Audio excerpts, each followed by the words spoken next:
নমস্কাৰ এই মুহূৰ্তত আপোনালোকে চাইছে সাহিত্য টেকনলজি ইউটিউব চেনেল এই চেনেল ৰাজ্যৰ খবৰটোতে কেইবাটাও গুৰুত্বপূৰ্ণ খবৰ আপোনালোকলৈ আগবঢ়াইছে যিকেইটা খবৰ আপোনালোকে জনাটো অত্যন্ত দৰকাৰী আৰু এই খবৰকেইটা আপোনালোকে উপস্থাপন কৰাৰ আগতেই আপোনালোকে যদি এই চেনেলটো নতুনকৈ আহিছে তেন্তে চেনেলটো প্লিজ ছাবস্ক্ৰাইব কৰি থব আৰু ভিডিঅ'টোত এটা লাইক কৰি উৎসাহিত কৰিব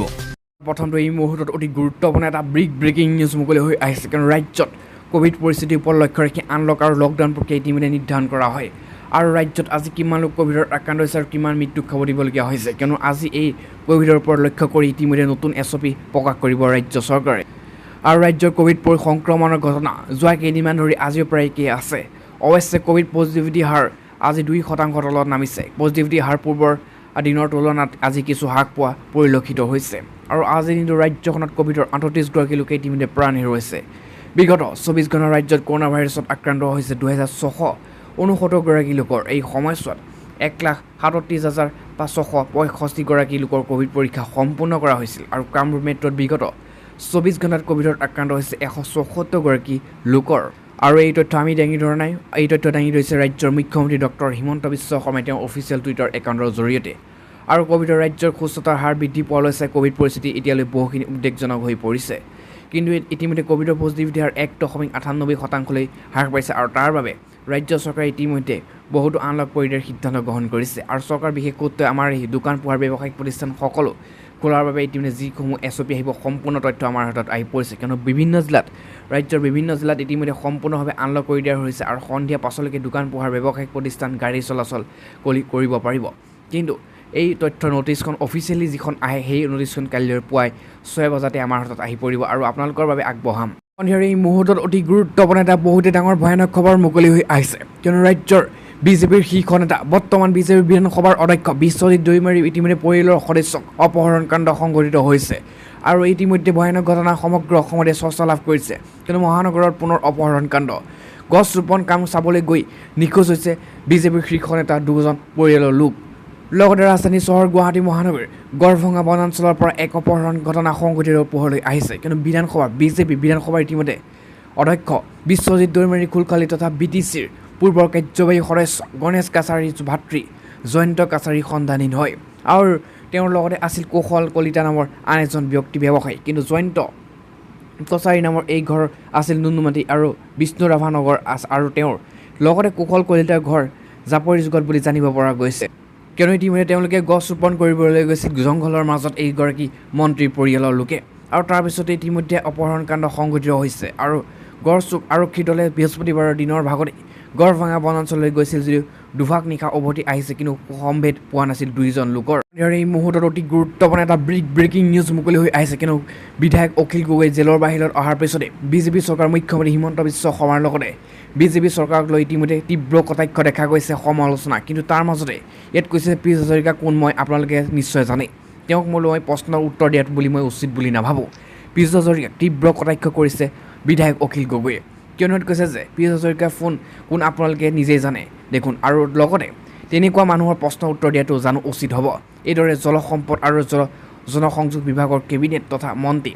জাগিৰোডৰ বিধায়ক পি হাজৰিকাক কটাক্ষ কৰে অখিল গগৈয়ে আৰু উল্লেখযোগ্য যে কাৰাবন্দী জীৱনৰ পৰাই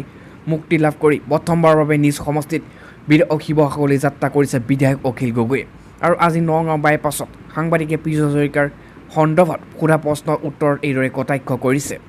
কিয়নো ইতিমধ্যে ইয়াত কৈছে যে গুৱাহাটীৰ পৰা শিৱসাগৰলৈ যোৱা পথত আজি নগাঁও বাইপাছত কৃষক মুক্তি সংগ্ৰাম সমিতিৰ আৰু ৰাইজৰ দলৰ বহু সমৰ্থকে ইতিমধ্যে অখিল গগৈক আদৰণি জনায় আৰু সমৰ্থকৰ হৰহুল্লাসৰ মাজত কৃষক নেতাগৰাকীয়ে সাংবাদিকক কয় যে মৰিয়নিৰ সমষ্টি ৰূপজ্যোতি কুৰ্মীক এৰি দি আমি সমষ্টিবাদীবাসীৰ লগত অন্যায় কৰিলোঁ কিন্তু এই অন্যায় প্ৰতিফল ৰূপজ্যোতি কুৰ্মীয়ে এইবাৰ নিৰ্বাচনত লাভ কৰিব আৰু বিধায়ক অখিল গগৈ ইতিমধ্যে কৈছে 2024 চনত অসমত বিজেপি মুক্ত কৰাৰ হুংকাৰ দি অখিল গগৈ কয় 2024 চনত অসমত এখন নতুন চৰকাৰ হ'ব আৰু সেই কাম আমি এতিয়াৰ পৰা আৰম্ভ কৰিছোঁ আৰু উল্লেখযোগ্য যে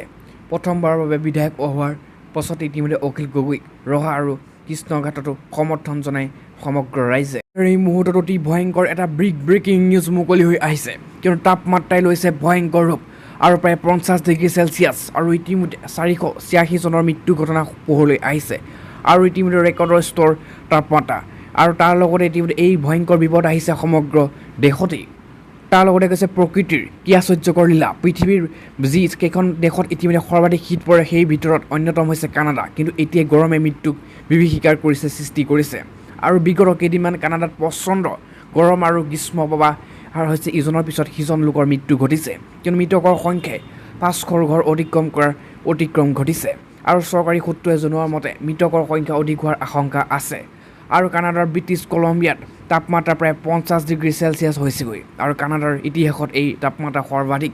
আৰু ইতিমধ্যে 3 দিনত দেশখনত লিটন এলেকাত তাপমাত্ৰা এতিয়া 49.6 ডিগ্ৰী চেলছিয়াছলৈ বৃদ্ধি পাইছে আৰু এই বৃদ্ধি পোৱাৰ ঘটনাই সমগ্ৰ বিশ্বকে স্তম্ভিত কৰিছে আৰু আগন্তুক কেইদিনমান তাপমাত্ৰা কমাৰ আশা কৰা নাই বতৰ বিজ্ঞানী কিন্তু ইতিমধ্যে যি ঠাইত বৰফ পৰে যি ঠাইত ঠাণ্ডা সেই ঠাইত ইতিমধ্যে এফালৰ পৰা তাপমাত্ৰা সমগ্ৰ পৃথিৱীতে ছাতি ধৰিছে সূৰ্যৰ পোহৰে কিন্তু 50 ডিগ্ৰী ওপৰলৈ চেণ্টিগ্ৰেড হোৱাৰ পিছত 400-500 লোক মৃত্যু মুখত পৰিছে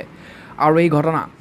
ভাৰতৰ কিছু অংশতো ইতিমধ্যে এই তাপমাত্ৰা অধিক হোৱাৰ দেখা দিছে আৰু বতৰ বিজ্ঞানী সকলোকে সতৰ্কবাণী অৱলম্বন কৰিবলৈ হাইলাইট জাৰি কৰিছে কিয়নো ইতিমধ্যে এই এখন দেশৰ হাজাৰ লোক ইতিমধ্যে মৃত্যুমুখলৈ ঠেলি গৈছে আৰু কিয়নো প্ৰচণ্ড গৰম বৃদ্ধি পাইছে সূৰ্যৰ আৰু পৃথিৱীৰ দূৰত্বৰ ফলত সন্ধিয়াৰ পাছত এই মুহূৰ্তত আন এটা ডাঙৰ খবৰ মুকলি হৈ আহিছে কিয়নো ইয়াত কৈছে যে LPG চিলিণ্ডাৰ পাব 900 টকা ৰেহাই আৰু সোনকালে পৰীক্ষা কৰক আপুনি এই অফাৰ কিয়নো আপুনি এতিয়া LPG চিলিণ্ডাৰ সম্পূৰ্ণ কেছবেক পাব আপুনি এটকা দিব নালাগে আৰু LPG গেছ চিলিণ্ডাৰ 1 মাহৰ জুলাই পৰা ইতিমধ্যে ব্যয়বহুল হৈ পৰিছে কিয়নো দিল্লীত LPG চিলিণ্ডাৰৰ মূল্য 834 টকালৈ বৃদ্ধি পাইছে ইফালে যদি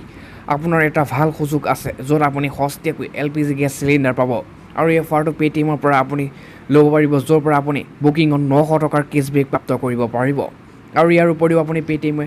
এটা সুবিধা প্ৰৱৰ্তন কৰিছে যাৰ জৰিয়তে ব্যৱসায়ীসকলে কেইবা ঘণ্টাৰ বুকিঙৰ পাছতো আন প্লেটফৰ্মৰ পৰা পৰিশোধ কৰিব পাৰে কিয়নো আপুনি এতিয়া 900 টকা কেছবেক পাব কোম্পানীৰ মতে যদি আপুনি প্ৰথমবাৰৰ বাবে LPG চিলিণ্ডাৰ বুকিং কৰে আছে তেন্তে আপুনি 3টা চিলিণ্ডাৰ বুক কৰিলে 900 টকা ঘূৰাই পাব পাৰে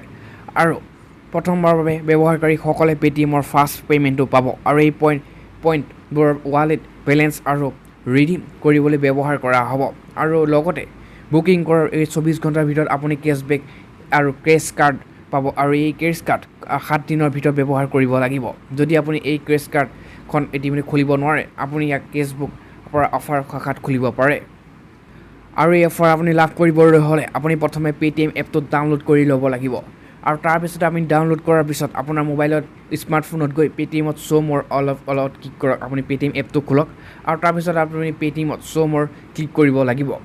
আৰু তাৰপিছত এতিয়া আপুনি ৰিচাৰ্জ এণ্ড পে' বিলছত ক্লিক কৰিব লাগিব আপুনি তাৰ এটা ষ্টেপ আপুনি পাৰ কৰি গৈ থাকিব লাগিব আৰু ৰিচাৰ্জ এণ্ড পে' বিলছত আপুনি ক্লিক কৰাৰ পাছত আপোনাৰ ইণ্টাৰফেচ এটা খোলা খাব মোবাইলতে আপুনি তাত লিখা থাকিব বুক এণ্ড চিলিণ্ডাৰ ক্লিক তাত আপুনি বুক এণ্ড চিলিণ্ডাৰ আপুনি ক্লিক কৰিব লাগিব আৰু তাৰপিছতে আপোনাৰ গেছ প্ৰভাইডাৰৰ নাম বাছনি কৰিব লাগিব আৰু তাৰপিছত আপুনি এই গেছ প্ৰভাইডাৰৰ নাম বাছনি কৰাৰ পাছতেই আপোনাৰ মোবাইল নম্বৰ আৰু LPG ID অন্তৰ্ভুক্ত কৰক আপোনাৰ যিটো ৰেজিষ্ট্ৰেশ্যন মোবাইল নম্বৰ আছে এই মোবাইল নম্বৰ আৰু LPG ID আপুনি লগ ইন কৰিব লাগিব আৰু ইয়াৰ পিছতে আপুনি পে'মেণ্ট কৰক আৰু ইয়াৰ পিছত চাৰ্জ এণ্ড কাৰ্ড আহিব আৰু তাৰপিছতে আপোনাৰ চিলিণ্ডাৰ বুকিং হৈ পৰিব আৰু এনেদৰে আপুনি যদি চিলিণ্ডাৰ বুকিং কৰে তেন্তে আপুনি সম্পূৰ্ণভাৱে 1